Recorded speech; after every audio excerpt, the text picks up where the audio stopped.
ഇന്ന് നോമ്പിന്റെ 35-ാം ദിവസം. The way of A pilgrim എന്ന റഷ്യൻ ക്ലാസിക് സ്പിരിച്വൽ ആണ്.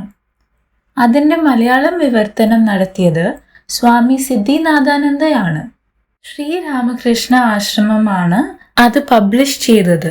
ഒരു സാധകന്റെ സഞ്ചാരം എന്നാണ് ബുക്കിന്റെ പേര്.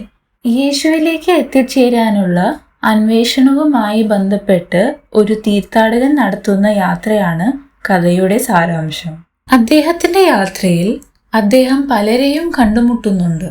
സാധാരണ മനുഷ്യർ മുതൽ ആത്മീയ ജീവിതം നയിക്കുന്നവർ വരെ.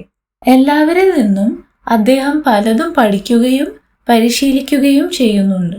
അറിവ് അദ്ദേഹത്തെ പതിയെ പതിയെ ഒരു വിശുദ്ധനാക്കി മാറ്റുന്നു. നിരന്തരമായ പ്രാർത്ഥന എങ്ങനെ പരിശീലിക്കണമെന്നും യേശുവേ എന്നോട് കരുണയുണ്ടാകണമേ എന്ന് നിരന്തരമായി പ്രാർത്ഥിക്കുന്നത് ആത്മീയമായി വളരുവാൻ സഹായിക്കും എന്നും ചൂണ്ടിക്കാണിക്കുന്നുണ്ട്. ജാതി മത ചിന്തകൾക്ക് അതീതമാണ് ദൈവത്തിലേക്കുള്ള പ്രയാണം. നശ്വരമായത് അനശ്വരമാകുന്നതും മർത്യമായത് അമർത്യമാകുന്നതും ദൈവത്തെ കണ്ടെത്തുമ്പോഴല്ലേ